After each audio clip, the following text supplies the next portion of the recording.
So if you want to make six figures, you can't just be talking about you want to make six figures. You hear what I'm saying to you tonight? If you do the three things I tell you to do tonight, I guarantee you, whatever it is you want to do in life, you'll be able to do. You will be able to accomplish whatever you want to academically, financially, relationally, whatever. So three things. All right, now I'm going to tell you the story. I got to get out of here. And the story is about, you guys have probably heard about this before. It was a young man who, he wanted to make a lot of money, and so he went to this guru, right? He told the guru, I want to be on the same level you're on. And so the guru said, if you want to be on the same level I'm on, I'll meet you tomorrow at the beach at 4 a.m. He like, the beach? I said, I want to make money. I don't want to swim. Guru said, if you want to make money, I'll meet you tomorrow, 4 a.m. So the young man got there at 4 a.m. He all ready to rock and roll, got on the suit, should have wore shorts. The old man grabs his hand and said, how bad do you want to be successful? He said, real bad. He said, walk on out in the water. So he walks out into the water. Watch this. When he walks out into the water, it goes waist deep. So he like, this guy crazy. Adrian, he like, I want to make money. He got me out here swimming. I didn't ask to be a lifeguard.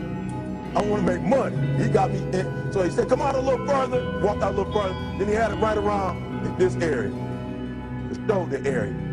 So this old man crazy. He's making money, but he crazy. He said, come on out a little further. Came out a little further. Was right at his mouth. My man like, I'm about to go back in here. This God is mine. So the old man said, I thought you said you wanted to be successful. He said, I do. He said, walk a little further. He came, dropped his head in, held him down, hold him down. My man getting scratching, holding him down. I got you. I know you brushed it out, but I got you. He had him held down. I need you for an illustration. He had him held down. Just before my man was about to pass out, he raised him up.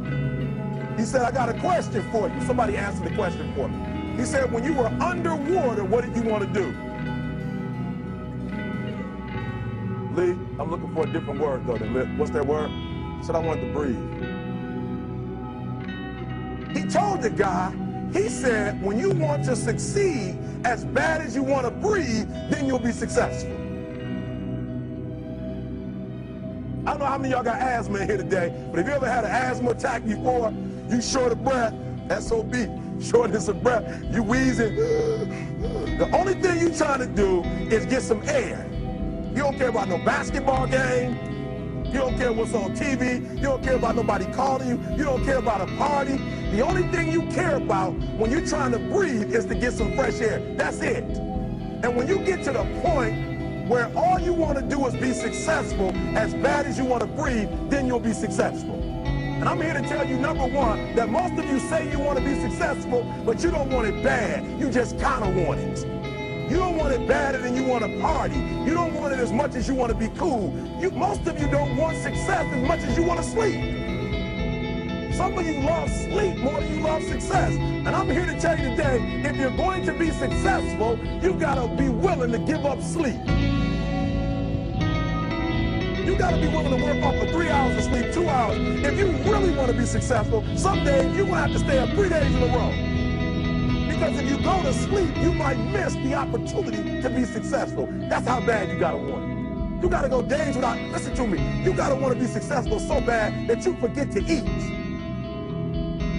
Beyonce said once she was on the set doing her thing, 3 days had gone by, she forgot she didn't eat. Because she was engaged. I'll never forget when 50 Cent was doing his movie, I did a little research on 50, and 50 said that when he wasn't doing the movie, he was doing the soundtrack.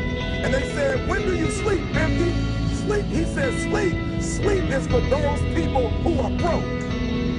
I don't sleep. He said, I got an opportunity to make a dream become a reality. Football players, how many football players? Got anybody like football in here? Raise your hand. Anybody like football? Emmitt Smith. I used to be a Cowboy fan before they did my boy Tom Landry wrong. I used to be a Cowboy fan. And watch this, there was a commercial. Emmitt Smith had won his first Super Bowl, and he had this commercial when he was lifting weights. I don't know if you saw the commercial when he was lifting, and he said, Emmitt said, you know what? I won the Super Bowl, so I can rest now. He was doing his bench press. So he said, I won the Super Bowl, so I can rest now. So he throws up about 325, boom, and he rests for about 2 seconds. And he, boom, boom, boom. Did you see that? He'd already won a Super Bowl. He said, I think I'm going to take a rest. And he rests for how long? 1 second. Most of you won't be successful because when you're studying and you get tired, you quit. And I'm here to tell you today, if you got somebody came to my office the other day crying, I said, look, don't cry to give up. Cry to keep going. Don't cry to quit. You already in pain. You already hurt. Get a reward from it. Don't go to sleep until you succeed. Listen to me. I'm here to tell you today that you can come here, you can jump up, you can do flips, you can be excited when we give away money. But listen to me, you'll never be successful until I don't have to give you a dime to do what you do. You won't be successful until you say, I don't need that money, because I got it in here. So listen to me. Emmitt Smith said this at the end of the commercial. Emmitt Smith said, all men are created equal. Some work harder in preseason. I'm going to say it again because you might have missed it. All men are created equal. Some work harder in preseason. So that means that there are some people who are going to see the professor, going to see the TA. And even when the professor says, I don't meet with you, my TA meets with you, you say, I don't want to talk to your TA. I don't pay the TA. I pay you to teach me. So you're going to have to find some time to meet me. If I got to meet you at the mall, if I got to meet you at your house, you are going to see me. Listen to me. All men are created equal. Some work hard in preseason. When I went to college, guys were way smarter than me. 4.0s, 3.0s. They went to the Ivy League high schools, came to Oakwood from these great high schools. Most of them are not doing what I'm doing. Why? Because it's not about where you come from. It's about heart. You come to a place where, being smart ain't enough. You got to have heart. That's number one. Watch number two. Number two, catch number two. I wrote it down. I wanted to make sure you got it. It says, to be, watch this. We're talking about sacrifice now. The important thing is this. You're right in why I'm saying it, because I only have about 3 more minutes. Listen to me. The most important thing is this.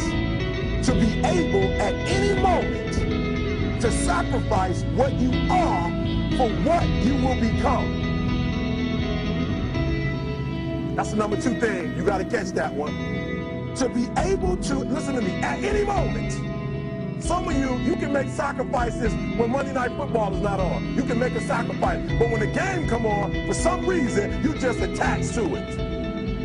For some of you, when your favorite show come on, you can make sacrifices on Sunday when ain't nothing going on. But when your favorite show comes on Monday, man, some of you focus until the phone ring, and then you like, I gotta answer it. If I don't answer the phone, I'm gonna die. I'm saying to you today that there are some of you, if you give up your cell phone, you would be successful. But your cell phone is more important to you than your success. I'm gonna say it again. I'm gonna hurt somebody. Some of you need to give up your cell phone, because the time you spend on your cell phone could be used for your success. The time you could be using to be successful, you're using it on the cell. And the cell phone is not bringing you nothing but a bill. And somebody has told you you couldn't live without it. I'm talking about going deep now, giving up stuff. Watch what it says. To be able at any moment to sacrifice what we are for what we could be. I don't do well in math. You're right. You ain't never studied. I'm not good in writing because you have never written before. But I dare you to fail in writing for a whole year to see if you can get to the end. I dare you to fail. I dare you to take that same class over and over again. I dare you to stop dropping classes like you soft. Always want to give up. I'm dropping. Why are you dropping? I'm so grateful that the slaves didn't drop and quit. Say, I'm just going to stop. I'm a slave. I'm just going to be a slave. I'm going to quit. Listen to me. The slaves said, we will live because one day we will become. We won't always be slaves.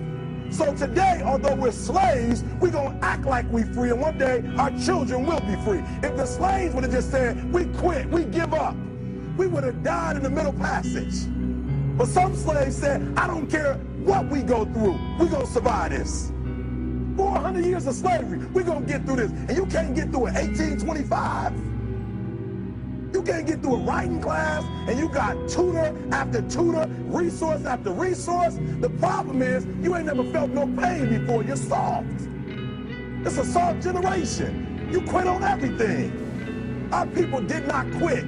Harriet Tubman not only made it, she went back and got some more. She said, you know what, I made it, but I'm going to walk all, listen to me, shh, not ride the bus. I'm going to walk all the way back down to the south to get some more. And you quitting on 1825? Now watch this. You quit after you, listen to me, you get a sleeping bag and you wait for them. You wait for the first WRA instructor to come in and you come out to your sleeping bag, I need help. You quit after you do that. You quit after you had, listen to me, a WRA party. I'm having a party, everybody come over. I got food, everything, and let them get over there. Let it be all the best writers. All right, I food y'all. I want to have a writing party.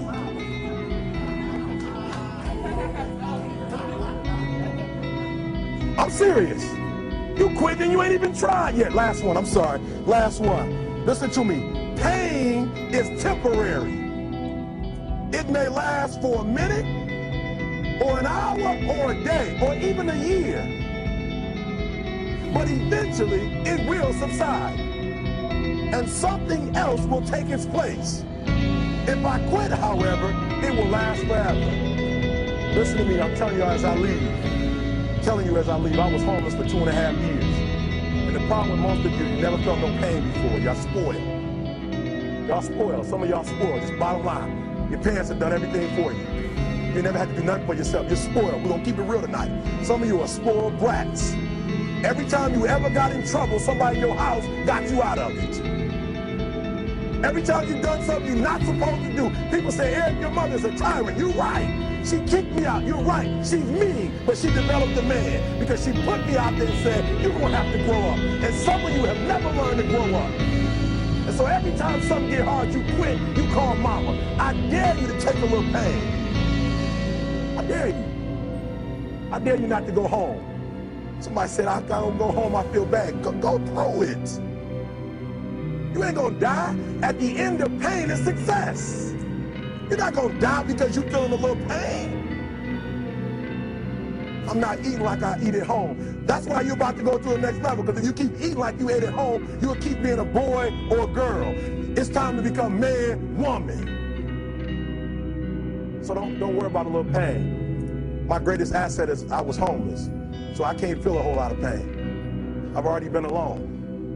There's not a whole lot of hurt I can feel on a little paper, on a little test. So I leave you, listen to me. We have gotten to a point where it's midterms and we're moving forward. The days of you getting money, I'm not saying we quitting, but I'm saying the day has got to go from external to internal. You have to give it everything you got. No more TV, no more parties, no more playing. If you don't have a 4.0, what you need to be doing is studying. Get off the phone. I'm sorry, I'm not available until the end of this year. No, I'm for real. You reached the right number, but you called me at the wrong time. Call me back January 1st. I'm about to get busy now. Huh? I want you to have a countdown of your own and say when the countdown is over, we're the real, watching me, because when I was homeless, I knew something was wrong. I knew that wasn't the best of me. And one day I said, will the real Eric Thomas please stand up? Will the real Eric Thomas please stand up? Stop being this high school dropout. Stop giving up. Stop sleeping on the street. Stop walking up and down Fecal Avenue like you ain't got nothing, and get your GED. Stop being afraid to take a test. Stop being afraid to go to college because your daddy didn't go and your mama didn't go. Stop being afraid and be the best Eric Thomas you can be. But listen to me, it's going to be hard. It took me 12 years to get a 4-year degree, but I got it. And guess what? On a degree, it don't have dates. So if it took you 4 and it took me 12, it don't show up nowhere. But I'm exactly where I wanted to be because I realized I got to commit my very being to this thing. I gotta breathe it, I gotta eat it, I gotta sleep it. And until you get there, you'll never be successful in life. But once you get there, I guarantee you, the world is yours. So work hard and you can have whatever it is you want. Thank you guys for your time.